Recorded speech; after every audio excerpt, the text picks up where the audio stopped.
It's that time of year again. So I thought I'd take everyone back to 20 years ago when R.L. Stine made a little number called When Good Ghouls Go Bad.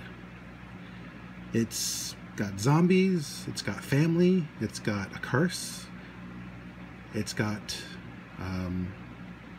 bullies getting their comeuppance, and it's a good transition from Goosebumps if you're a fan of R.L. Stine's work. The film opens with a young man named Denny Walker, whose family moved back to a town that bears their name, Walker Falls. Unfortunately, things aren't very friendly in town. The sheriff actually stole the poor kid's Halloween decorations right after he put them up. When he gets to school, everyone treats him like a leper, except for the other boys who decide to treat him like a punching bag. Yeah, it was supposed to be touch football, not tackle, dinguses. Unfortunately, poor Danny can't complain to his dad because he's too busy trying to resurrect the family candy business after it folded some years ago. Luckily, there's one person on Danny's side at that school, the nurse, who also ended up returning to Walker Falls after a failed marriage. Incidentally, she's also the mother of the girl that Danny likes. Unfortunately, this reprieve is short-lived, as Danny encounters a young bully named Hinkle, that's his last name, and Hinkle's idiot sidekick, who take Danny into the cemetery and reveal the legend of Curtis Danko, a goth kid who, like many goth kids back in the day, wasn't exactly treated with the same kindness that goths are treated with in this day and age. Basically, it was him against the whole school. Even though, out of all of them, he had the best talent for art, especially when it came to depicting scenes from such classics as Planet of the Apes. Now, one October, I should say, just before Halloween, the school decides to do a contest. Who can make the best statue of their personal hero? The winner will get that statue put up in the town square. But Curtis does not work on the statue during school hours. He keeps it hidden. He builds up the tension and chooses to work on it by firefly light in the art room after hours, even blowing off Halloween. Unfortunately, apparently there was something wrong with the kid, because when the younger Hinkle's dad, who was a kid at the time, goes to check on Curtis in the morning, he finds Curtis had offed himself in the school's clay firing oven known as a kiln, and he apparently decided to curse the town as he died.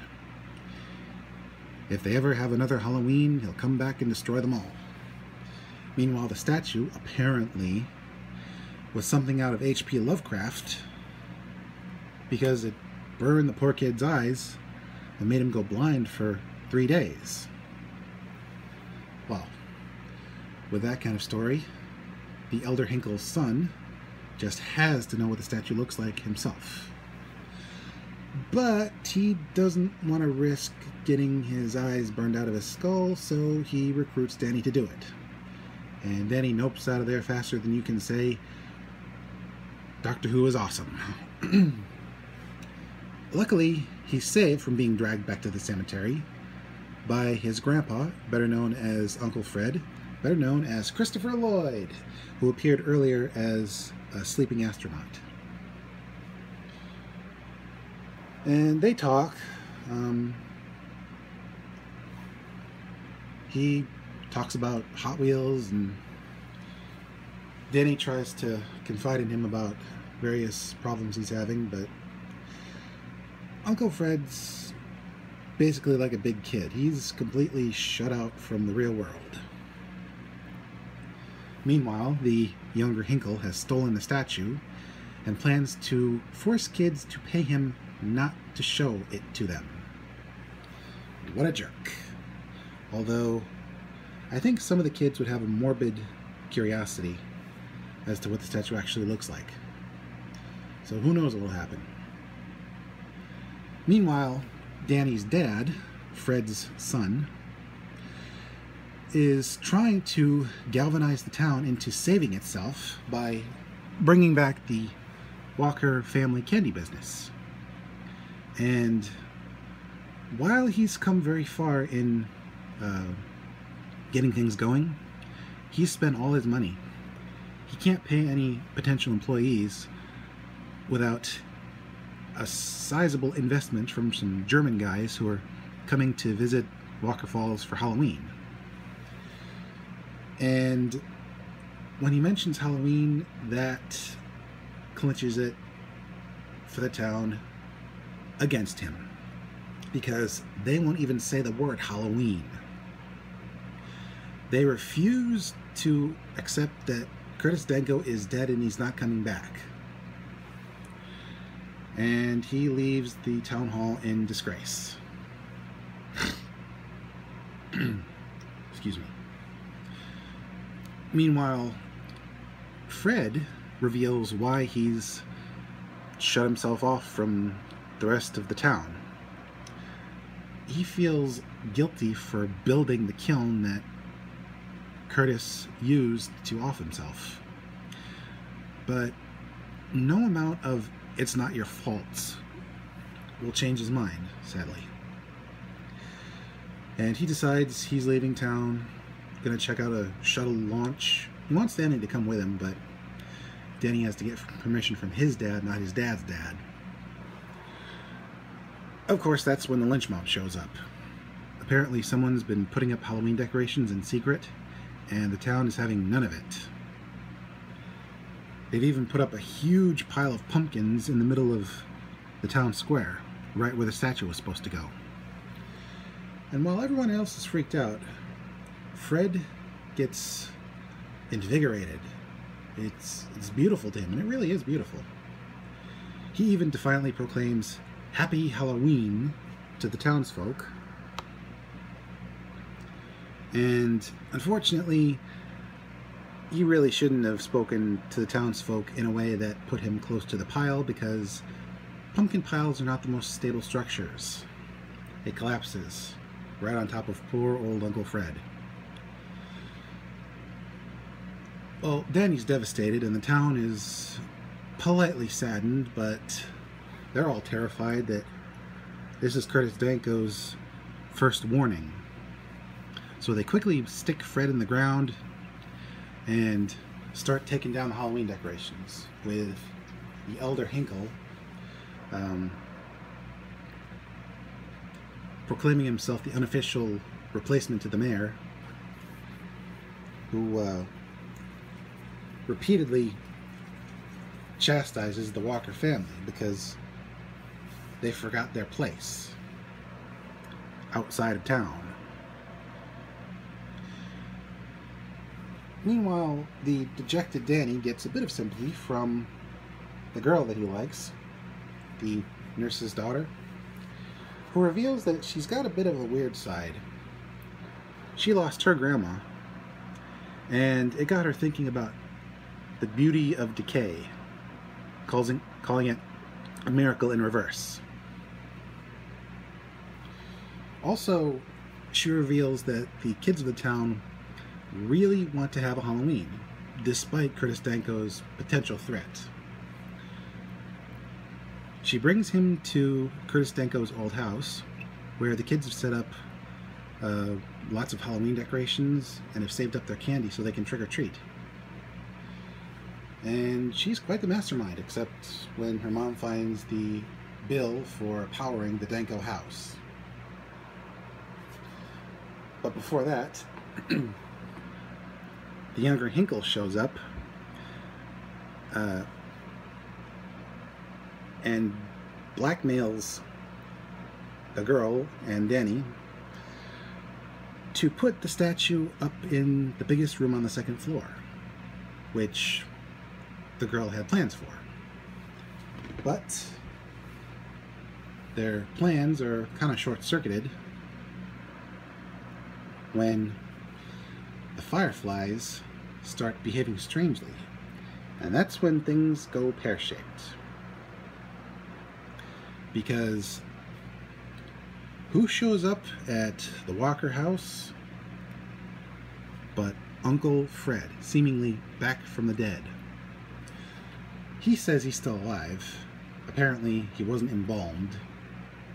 I mean, it was a quick funeral. I mean, it's possible.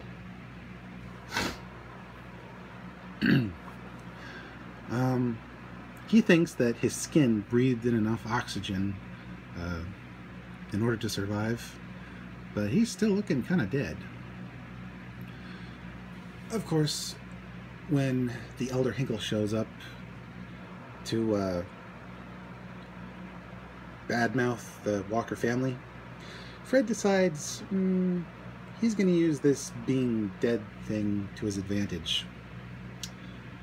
Although when accosting Hinkle Sr., he loses a hand, which doesn't hurt, doesn't even bleed, which lends credence to the possibility that maybe he really is dead, Uncle Fred.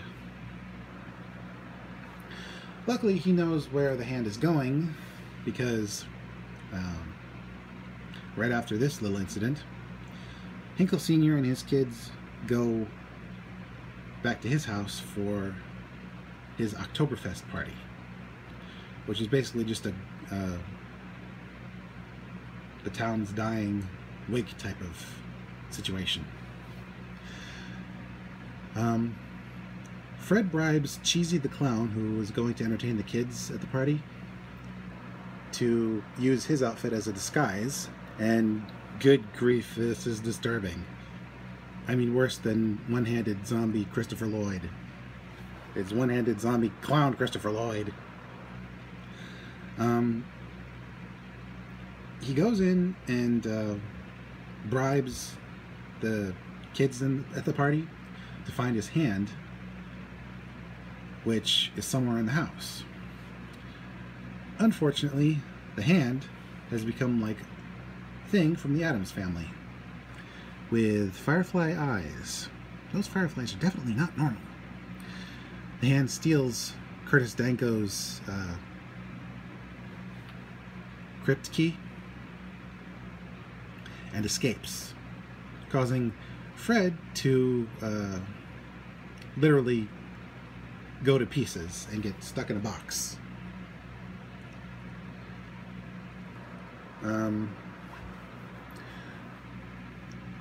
Ultimately, the venture was all for naught. And as the kids carry Fred home, Danny reveals that there is no hole in Fred's grave. So whoever busted him out, he didn't get a good look at him. Whoever busted him out, they were underground as well. Yep, turns out it's the zombie apocalypse, but with Halloween decorations. Anyway, quickly the kids race home and try to get Fred put back together, including the errant hand that reveals it opened Curtis Danko's crypt and let him out. So he's possibly running around the town as well. But Fred happens on an idea, and it has to do with the fireflies. Apparently the fireflies in this town have magic in their abdomens instead of bioluminescent chemicals. So when they die, their magic goes into the earth, and whoever wishes hard enough can access that magic. And apparently Curtis Danko decided to use that power to bring back the town's dead and enact some sinister agenda. Meanwhile, the zombified residents have cornered the townspeople in the town hall, and when they break in, Hinkle Sr. runs away. Talk about cowardly. Meanwhile, a frightened townsperson runs into the Walker residence, telling the kids and Uncle Fred that they're putting up Halloween decorations all over town. And everyone's like, who? Turns out it's the zombies doing it. Well, luckily, Fred's able to hold the zombies back, maybe distract them, because his legs are now too damaged to run. So he tells the kids to skedaddle.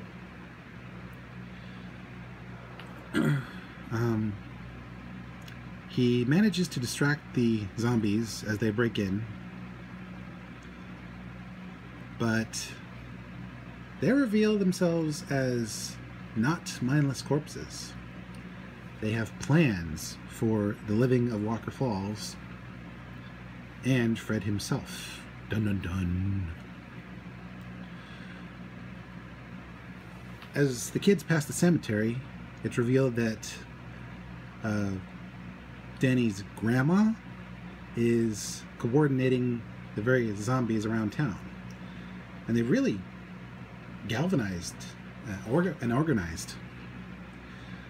The only two people left unaccounted for are Danny and the girl, who decide to head to Curtis Danko's house, where basically everyone is converging,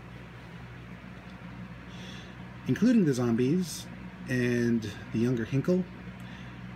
He decides that the rubber mask-ness of the zombies' faces are just too ridiculous even for this movie, so he decides to pull the mask off one of them. And there's your nightmare. Take two. There's your nightmare fuel, kids. Ultimately, the kids get cornered in one part of the upper story of the house, including some new kid that, oddly enough, has a vintage Planet of the Apes mask. And he reveals it's Curtis Danko himself, ready to enact his sinister plan. He's brought all the living, all the dead to his house, and he's going to show the living the statue, finally. Probably killing everyone in the process. But before he can do that, the elder Hinkle shows up in football gear and totally smashes him. Of course, that doesn't deal with the other zombies in Walker Falls. Just the one menacing everyone with that stupid statue. But apparently he proclaims himself a hero and starts patting himself on the back a little too soon, because the whole smashing Curtis to pieces thing, that was effective for about 2 seconds. Ultimately, he pulls himself back together and reveals the statue, which turns out to be Uncle Fred holding a pumpkin. And of all the people there present, besides Hinkle's wife, who kind of hits him a few times for keeping a secret that really didn't need to be kept. Mainly because he was jealous about the fact that Fred, who prefers the arts over sports, would have sat in the town square instead of Hinkle's dad, the elder Hinkle. But the thing is, Walker Falls is a Halloween town. They're not in Wisconsin. Wisconsin's a football town. And basically, this guy is in the wrong part of the world for being obsessed with sports.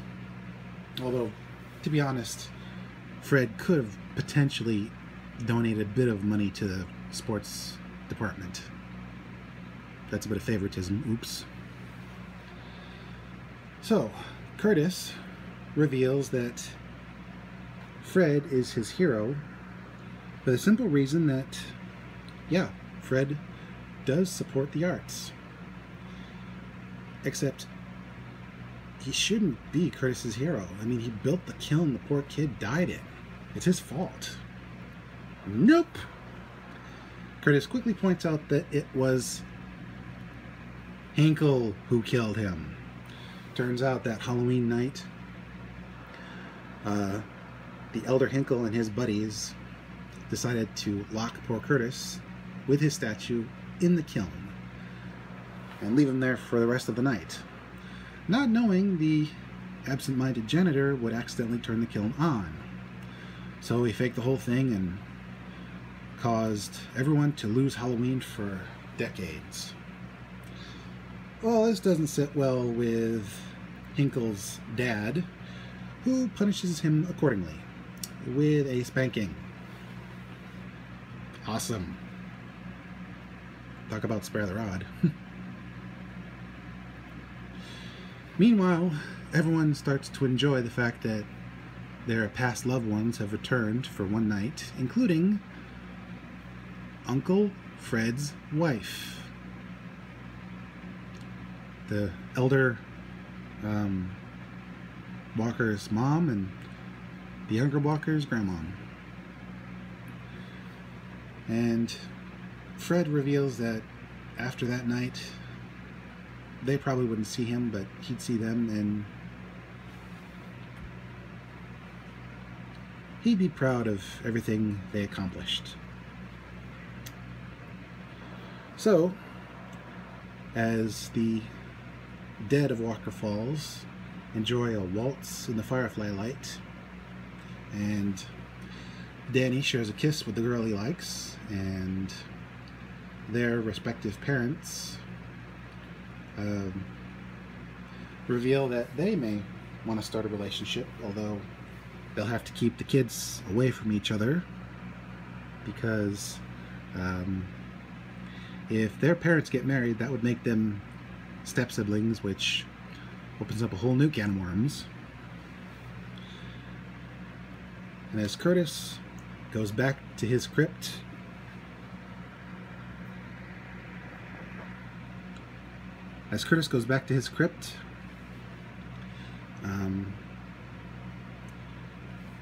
the dead of Walker Falls waltz into dust and are comforted knowing that the dance doesn't end here. Sort of a souls going back to heaven sort of situation. And I tear up every time I watch this sequence. It is just beautiful. Meanwhile, the Germans, who've been sidelined for most of the movie, have revealed that they're being terrorized by zombies all night. Was just awesome. They loved it. They're doubling their investment, and they want to hash out the details of putting on an even bigger spooktacular party next year. And the elder Walker puts it on the calendar 2 weeks into November, because he's got some family time to catch up on. Of course, what are they going to do for 2 weeks in Walker Falls? Well, at the very least, the head German is going to spend it with the Elder Walker's secretary, who's been pining for him the whole movie. Cut to next year. Kids are trick-or-treating. One of the kids whispers Happy Halloween to Uncle Fred. and he says Happy Halloween to the audience. And they lived and died happily ever after. So yeah, When Good Ghouls Goes Bad is one of the few gems that 2001 brought us. And yeah, there were so few. It's scary enough to thrill without giving too many nightmares. The zombies look purposefully hokey